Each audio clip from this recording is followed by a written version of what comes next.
Welcome back. मैं प्रज्ञान पाठक आप सभी भावी शिक्षकों का अपने YouTube platform PNP one exam target से स्वागत करता हूं। दोस्तों, ये मनोविज्ञान की क्लास है। पिछली कक्षा में हमने मनोविज्ञान में बाल विकास के चरण बताया था, कौन कौन से होते हैं, उन अवस्थाओं में क्या परिवर्तन होता है, कैसे होता है, इन चीज़ों को हमने देखा था। अब ये बाल विकास के जो चरण हमने पढ़े थे वो एक कॉमन आइडियोलॉजी के आधार पर, एक कॉमन आइडेंटिटी के आधार पर वो चरण बताए गए हैं। लेकिन अब हम अलग अलग मनोवैज्ञानिक जो होते हैं, अलग अलग जो साइकोलॉजिस्ट होते हैं, उन्होंने अपनी अपनी अवधारणा पेश की, अपने अपने कॉन्सेप्ट कन्वेंशंस दिए हुए हैं। उनका मानना है कैसे कैसे चाइल्ड का डेवलपमेंट होता है, उनको हम पढ़ेंगे। जिसमें सबसे पहला नाम आता है हमारे जीन पियाजे का। किसका आता है? जीन पियाजे का। तो आइए जीन पियाजे के बारे में आज देखते हैं।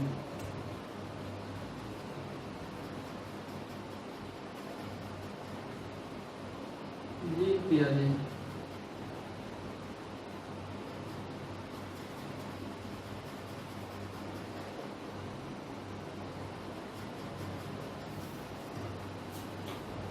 जीन पियाजे पहले जानिए जीन पियाजे कौन थे भैया? दोस्तों, आज जीन पियाजे के बारे में पढ़ते हैं। जीन पियाजे के बारे में थोड़ा सा देख लीजिए। ये थे कहाँ के? ये थे स्विट्जरलैंड के थे। ये कह सकते हो आप एक स्विस साइकोलॉजिस्ट थे। कभी कभी आप एग्जाम में पूछ देता है कि जीन पियाजे कहाँ के थे, तो आप बताएंगे जीन पियाजे एक स्विस साइकोलॉजिस्ट थे, स्विट्जरलैंड के थे। ये जो एक्सपेरिमेंट किया अपना, इन्होंने बच्चों पे एक्सपेरिमेंट किया। क्या किया? ये बच्चों पे एक्सपेरिमेंट करते थे। Experiment on child. जीन पियाजे जी बच्चों पे एक्सपेरिमेंट करते थे, इसलिए इनको एक और उपाधि, एक टाइटल मिल गई, father of child psychology.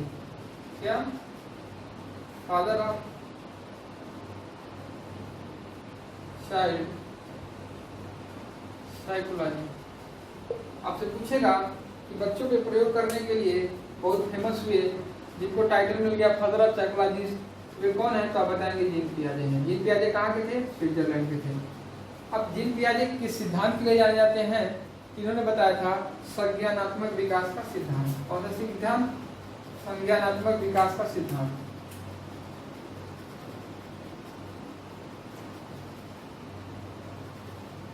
Cognitive development की जो थियरी थी इन्होंने दी थी, इसलिए कॉग्निटिव डेवलपमेंट के कॉन्सेप्ट देने वाले कौन हैं? जीन पियाजे जी हैं। यानी हिंदी में इसको बोलते हैं संज्ञानात्मक विकास का सिद्धांत। संज्ञानात्मक विकास के बारे में किसने बताया? किसने सिद्धांत दिया? जीन पियाजे ने दिया। इन्हें चाइल्ड साइकोलॉजी यानी बाल मनोविज्ञान का जनक कहा जाता है। क्या कहा जाता है?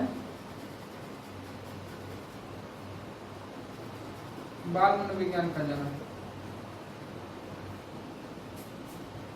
इन्होंने किसके ऊपर एक्सपेरिमेंट किया? तो ये बच्चों के ऊपर प्रयोग करते थे।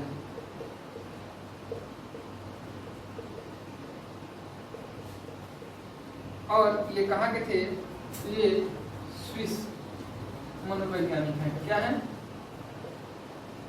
ये स्विस मनोवैज्ञानिक है, यानी स्विट्जरलैंड के थे दोस्तों। इतनी बातें हमने जीन पियाजे जी के बारे में जानी। अब हम देखते हैं कॉग्निटिव डेवलपमेंट क्या है, कैसे डेवलपमेंट हुआ, क्या हुआ, इसके बारे में हम सीखते हैं।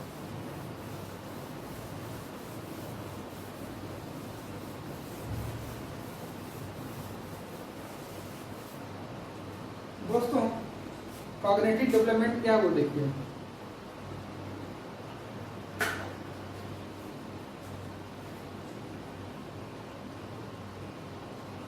संज्ञानात्मक विकास।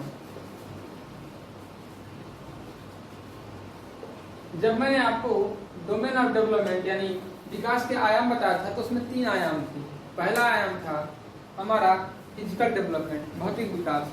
दूसरा आयाम था कॉग्निटिव डेवलपमेंट, संज्ञानात्मक विकास। और तीसरा आयाम था सोशियो इमोशनल डेवलपमेंट, मतलब सामाजिक और भावनात्मक विकास। तो ये दूसरा आयाम है। दूसरा आयाम कैसे? देखिए, ये जो कॉग्निटिव डेवलपमेंट होता है, ये आपके थिंकिंग प्रोसेस से रिलेटेड होता है। किससे होता है? आपके थिंकिंग प्रोसेस से होता है,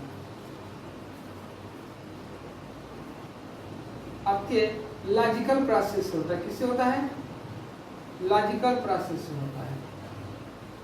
थिंकिंग का मतलब आपके समझ से, आपके सोच से। लॉजिक प्रोसेस से मतलब आपके तार्किक शक्ति को। ये सबसे संबंधित होता है। ये आपकी जो सोचने की क्षमता है, आपकी जो मेंटल एबिलिटी बढ़ रही है, कैसे बढ़ रही है, किस स्टेज में बढ़ रही है, तो इसके आधार पे जब डेवलपमेंट की कैटेगरी की गई, इसके आधार पे on the basis of logic, on the basis of thinking process, इसके बेस पे जब हमारा किया गया किसको, इसके जब बेस को मान के हमने बनाया, इसको कैटेगराइज किया क्या? डेवलपमेंट को। इसको जब इसको बेस मान के कैटेगराइज किया गया, उस कैटेगराइज को इन्होंने अपने आधार पे चाइल्ड डेवलपमेंट की कैटेगरी का बताया, स्टेज ऑफ चाइल्ड डेवलपमेंट। क्या बताया इन्होंने? Stages of child development.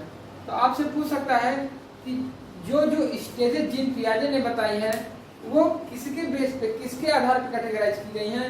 तो आप बताएंगे वो कॉग्निशन के आधार पे कैटेगराइज की गई हैं। यदि कॉग्निशन नहीं रहा तो कॉग्निशन का अर्थ ही होता है थिंकिंग प्रोसेस के आधार पे की गई हैं, लॉजिक के आधार पे की गई हैं, एज के आधार पे नहीं की गई हैं। वो एज का तो देता है कैटेगराइजेशन की 0 से 2 साल, 2 से 7 साल, 2 से 7 साल ऐसे करके दिया हुआ है पूरा।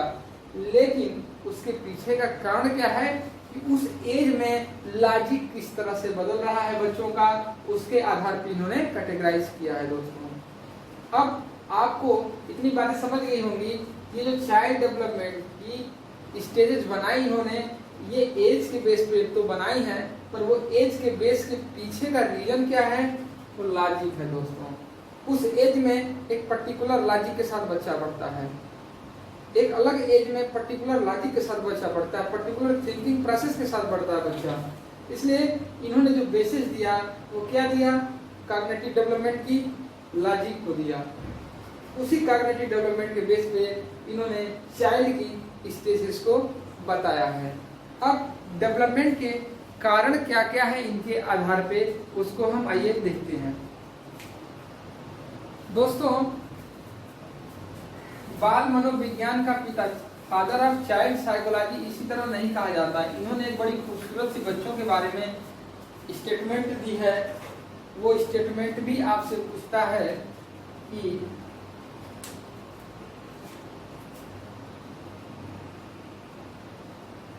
बालकों को छोटा साइंटिस्ट किसने कहा था? बालक छोटे वैज्ञानिक होते हैं, बालक छोटे वैज्ञानिक होते हैं।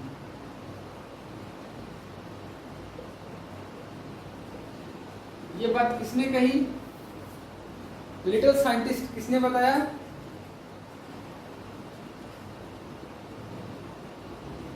लिटिल साइंटिस्ट बताने वाले बालकों को कौन थे? तो वो हमारे थे जीन पियाजे महोदय। ठीक है दोस्तों, तो आपसे पूछा गया है एग्जाम में एक बार कि बालकों को छोटा वैज्ञानिक किसने कहा, लिटिल साइंटिस्ट किसने कहा? तो जीन पियाजे ने कहा। अब कॉलेज ऑफ डेवलपमेंट पढ़ते हैं कि किसके आधार पे, कौन से कारण के आधार पे इन्होंने डेवलपमेंट को समझाया। आइए कॉलेज ऑफ डेवलपमेंट देखते हैं।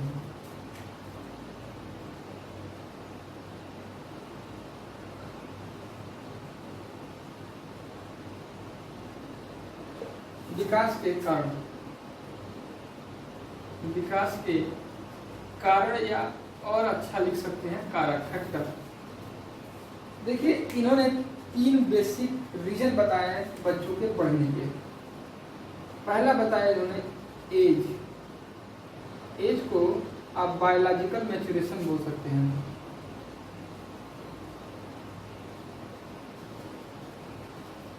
एज को क्या बोलेंगे आप? बायोलॉजिकल मैच्योरेशन, मतलब जैविक परिपक्वता, जैविक परिपक्व,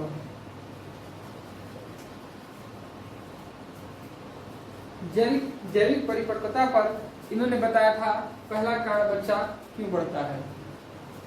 दूसरा कारण इन्होंने बताया था फिजिकल एक्टिविटी। फिजिकल एक्टिविटी मतलब जो खेल कूद करता है, जो शारीरिक क्रियाविधि होती है, भौतिक में इसको आप बोलेंगे शारीरिक क्रियाकलाप।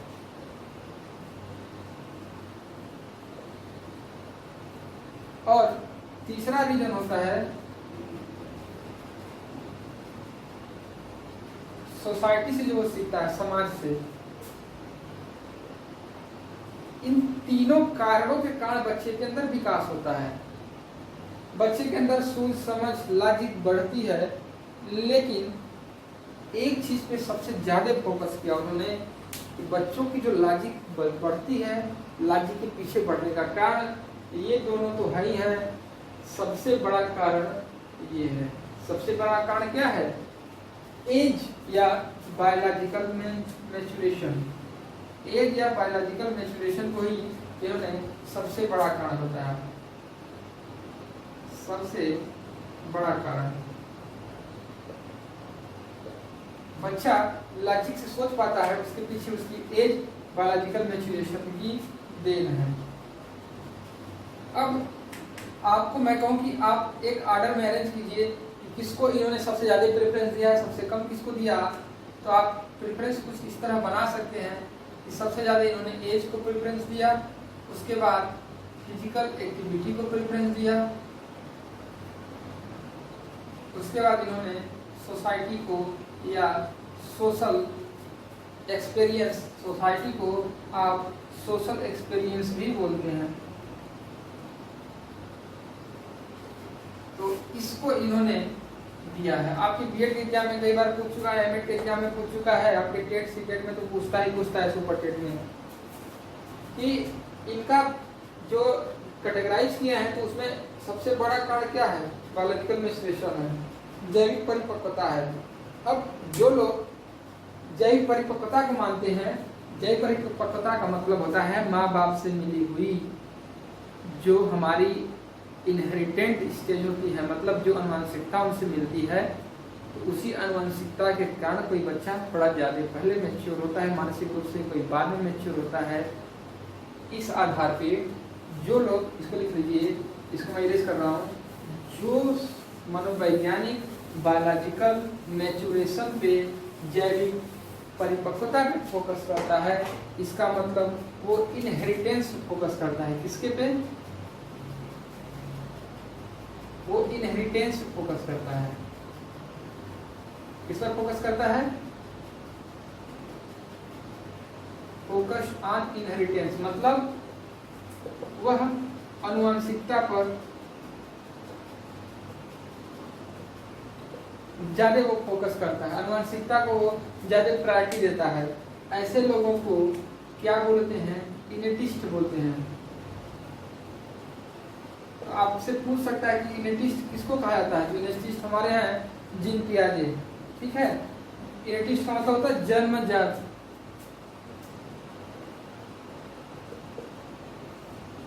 जन्म जातीय गुण। जन्म जातीय गुणों को किसने महत्व दिया? हमारे जीन पियाजे साहब ने दिया है। ठीक है दोस्तों, इस तरह से आपसे इतनी बातें जानकारी जीन पियाजे के बारे में बेसिक पूछ सकता है। जितनी मैंने बातें बताई उसमें से कोई ना कोई बात जीन पियाजे के बारे में जरूर पूछता है किसी न किसी एग्जाम में। हमें जीन पियाजे के स्टेजेस ऑफ डेवलपमेंट तो याद रहते हैं, किसमें क्या स्टेजेस होते हैं, ऑब्जेक्ट परमानेंस क्या है, सेंट्रलाइजेशन डिसेंट्रलाइजेशन क्या है, ये सारी चीजें तो याद होती हैं, लेकिन ये चीजें हमें बहुत कम बताई जाती हैं। आज हम इन चीजों के बारे में जाने हैं।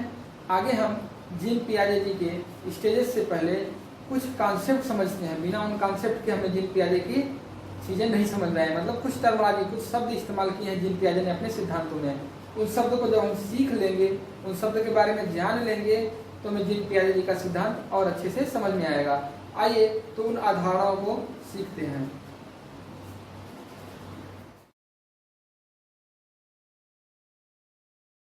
शब्द के बारे में जान लेंगे तो हमें जीन पियाजे जी का सिद्धांत और अच्छे से समझ में आएगा। आइए तो उन अवधारणाओं को सीखते हैं।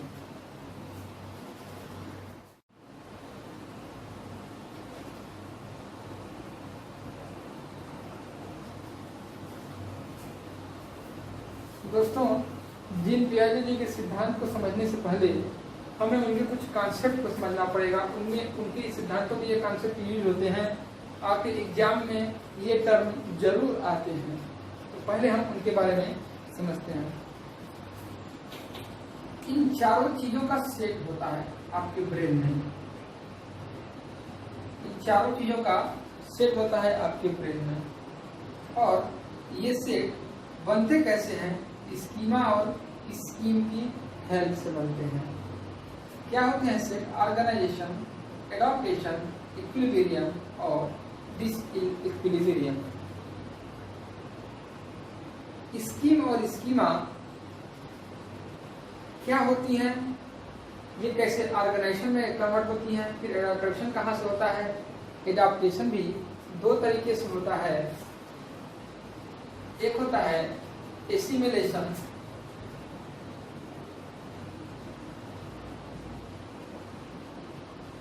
और एक होता है एकोमोडेशन। एसिमिलेशन को बोलते हैं समायोजन, और एकोमोडेशन को बोलते हैं, ये एडॉप्टेशन अनुकूलन का ही पार्ट होता है एकोमोडेशन। तो हिंदी में इसको ऑर्गेनाइजेशन को संगठन, एडॉप्टेशन को अनुकूलन, इक्विलिब्रियम को संतुलन और डिसइक्विलिब्रियम को असंतुलन, स्कीमा को स्कीमा और स्कीम को स्कीम ही बोला जाता है। और अब हम इनको सेल को कैसे कैसे कन्वर्ट होते हैं, क्या प्रोसेस है, उसको एक फ्लोचार्ट में समझते हैं, जो कि आपको समझने में आसानी होगी। मैं केवल डिफिनीशन लिखवा दूंगा, इतना समझने में मजा नहीं आएगा।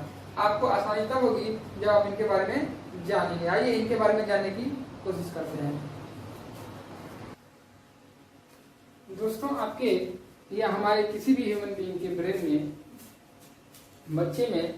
बच्चे के ब्रेन में जो स्ट्रक्चर तैयार होता है लॉजिक से रिलेटेड, उस स्ट्रक्चर को स्टडी करने में पाया जीन पियाजे ने कि वो कुछ इस तरह से होता है।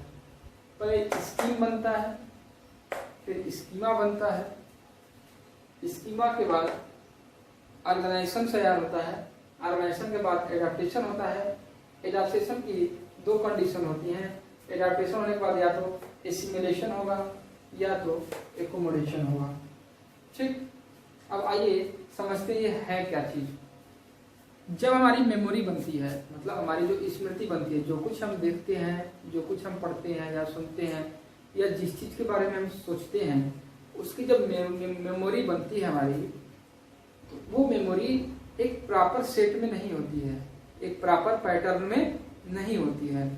वो पहले हम चीजों को रिलेट करना चाहते हैं। जैसे आप उदाहरण के तौर पे, आज आपने एक गर्म जो चाय है और पानी है, उसमें आप बच्चा अंतर नहीं समझ पाता है। वो सोचता है कि जैसा पानी ठंडा वैसा चाय भी ठंडा होगा। वो पानी को छूने की कोशिश करता है, ठंडा है। वो चाय को छूने की कोशिश करता है, वो गर्म है, वो जल जाता है। लेकिन जब अगली बार दूध गर्म होगा तो वो नहीं समझ पाएगा कि वो गर्म ही है। उसको पता नहीं है गर्म क्या होता है, ठंडा क्या होता है। तो जब दूध छूने की कोशिश करेगा, छू लिया, वो गर्म है। अब वो रिलेट करेगा, लिंक कराएगा किससे? चाय से, दूध से, कि ये जो लाल और सफेद वाली चीज है ना, ये गर्म हो रही है। तो लाल और सफेद वाली चीज गर्म हो रही है। पहले क्या था? प्रॉपर मेमोरी का बैलेंस नहीं था। ना ही वो दूध समझ पाता था कि गर्म है, नहीं वो चाय समझ पाता था गर्म है, नहीं वो पानी समझ पाता था ठंडा था। लेकिन मेमोरी सबकी है। एक बच्चे को आज पानी छुलाए, पानी छुए, 10 दिन बाद पानी छुए, चूंकि वो बच्चा पहचान नहीं पाता, समझ नहीं पाता, तो उसलिए उसकी प्रॉपर पूरी मेमोरी की सेट नहीं है। तो जब प्रॉपर मेमोरी की सेट नहीं होती है, तो in proper set of memory या असंतुलित स्मृति की जो अवधारणा होती है, उसका नाम दिया गया स्कीम। उसका क्या नाम दिया गया? स्कीम। तो एक क्या होता है? Improper set of memory. Improper set of memory. आप साथ में लिखते रहें ताकि आपको दिक्कत न हो, बाद में मैं इरेज करूं तो। अव्यवस्थित स्मृति का जो संगठन होता है वो क्या होता है? और अव्यवस्थित स्मृति का जो संगठन होता है वो क्या होता है? स्कीम होता है। ठीक है। अच्छा, स्कीमा क्या होता है? तो जब दोनों में तुलना हो गया, ये समझ में आने लगा, जब चीजों को रिलेट करने लगा, तो उसकी जो मेमोरी होती है वो एक सेट पैटर्न में होने लगती है। तो ये है प्रॉपर सेट ऑफ मेमोरी। जब ये मेमोरी की प्रॉपर सेट होने लगती है, एक पैटर्न बनने लगता है धीरे धीरे, तो उस अवस्था को कहते हैं स्कीमा। आप एग्जाम में पूछ चुका है कि व्हाट इज स्कीमा। स्कीमा क्या है? ऑप्शन होता है उसमें, proper set of memory, proper mental structure of brain. तो mental structure of brain, proper set of memory क्या होता है? स्कीमा होता है। ठीक है दोस्तों, अब जब कई स्कीमा एक साथ संगठित हो जाती हैं, जब कई स्कीमा एक साथ संगठित हो जाती हैं, तो उस सेट को कहा जाता है ऑर्गेनाइजेशन। तो ऑर्गेनाइजेशन क्या है? It is the set of schema. शायद ऊपर ना दिखे, मैं बगल में लिख रहा हूं। ऑर्गेनाइजेशन क्या है? सेट ऑफ स्कीमा, माने स्कीमा का समुच्चय।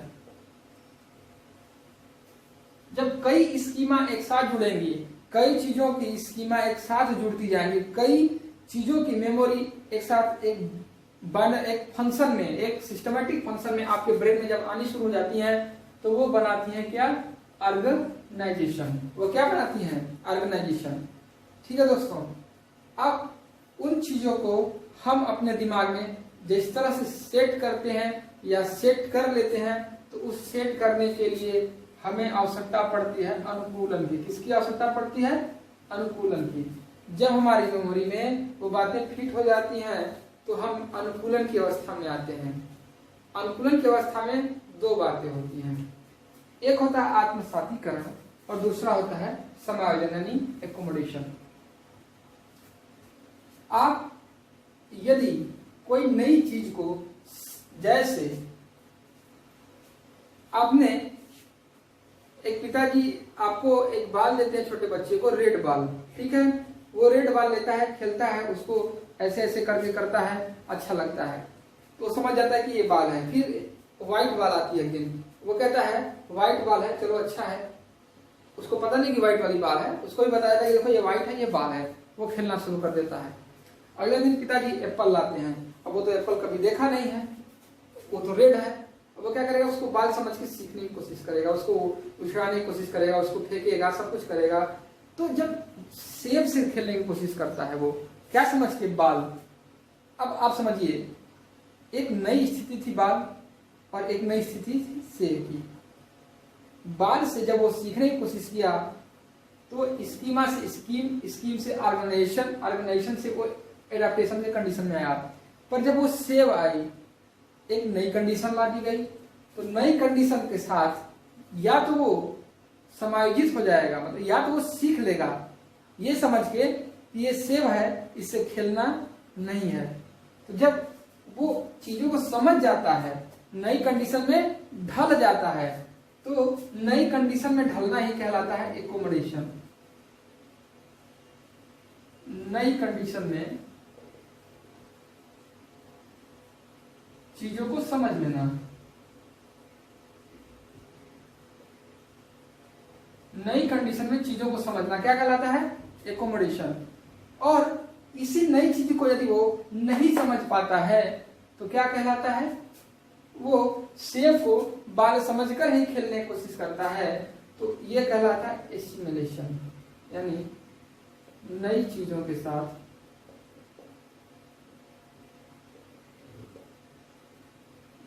सामंजस्य न स्थापित कर पाना, नई चीजों के साथ सामंजस्य न स्थापित कर पाना। यदि आपने सामंजस्य स्थापित कर लिया, तो आप एकोमोडेशन की कंडीशन में होंगे। आप यदि सामंजस्य स्थापित नहीं कर पाते हैं, तो आप एसिमिलेशन की कंडीशन में होते हैं। अब दोस्तों, सामंजस्य स्थापित कर पाने की ही घटना को, सामंजस्य स्थापित कर पाने की ही घटना को कहा जाता है बैलेंस समझ का होना। और बैलेंस समझ के होने के ही लिए इस्तेमाल यहाँ पे यूज किया जाता है वर्ड इक्विलिब्रियम। यानी संतुलन। आपकी यदि सोच, आपकी समझ संतुलित है, संतुलन में है, तो आप समायोजित कर जाएंगे। और आपकी सोच और आपकी समझ संतुलित नहीं है तो आप आत्मसातीकरण की कंडीशन में जाते हैं, आप कंफ्यूजन की कंडीशन में जाते हैं। इसको डिसइक्विलिब्रियम कहते हैं। क्या कहते हैं इसको? डिसइक्विलिब्रियम कहते हैं। फिर से समझते हैं इसको। बच्चा सफेद बाल से खेल रहा है, छोटी छोटी बालें हैं, खेल रहा है। बच्चे को तो बड़ी बाल दी नहीं जाएगी, छोटी छोटी बाल दी जाएगी। खेल रहा है सफेद बाल से, उसको लगता है ठीक है ये बाल है, खेलते हैं। अगले दिन पिताजी अंडा लेते आते हैं, एक। उसको क्या पता कि ये एग है, वो खेलने लगता है उससे। उसको लगता नहीं ये एग है, इसे नहीं खेलना है। ठीक, यदि वो समझ जाता कि ये एग है, इससे नहीं खेलना है, वो बाल और एग में डिफरेंस कर पाता, मतलब वो संतुलित तर्क बैठा पाता। तो जो संतुलित नई चीज, नई अवस्था में वो चीजों को समझ पाता, तो कहते हैं हम वो एकोमोडेट हो गया है, वो समायोजित हो गया है। पर वो एग को बाल समझ से खेलने लगा, इसका मतलब एग और बाल में डिफरेंस नहीं कर पाया है। तो जब एग और बाल में डिफरेंस नहीं कर पाता है तो इस कंडीशन को एसिमिलेशन कहते हैं। नई चीजों के साथ समायोजन स्थापित नहीं कर पाता है। इस स्थिति को एसिमिलेशन या आत्मसातीकरण कहते हैं। अच्छा, यदि वो चीजों को सामंजस्य स्थापित कर पाता है तो किस तरह से स्थापित करता है? बैलेंस होकर करता है, वो इक्विलिब्रियम में है। यदि वो सामंजस्य स्थापित नहीं कर पाता है तो डिसइक्विलिब्रियम में है। तो डिसइक्विलिब्रियम के होने की घटना आत्मसातीकरण हो जाती है, इक्विलिब्रियम के होने की घटना समायोजन हो जाती है। ठीक है दोस्तों, हमें आशा है कि ये चीजें आपको समझ में आई होंगी। आज यही तक क्लास रखते हैं। इसके बाद स्टेजेस ऑफ चाइल्ड डेवलपमेंट, कैसे कैसे स्टेज होते हैं, क्या है, उसको हम अगली क्लास में समझेंगे। जय हिंद, जय भारत।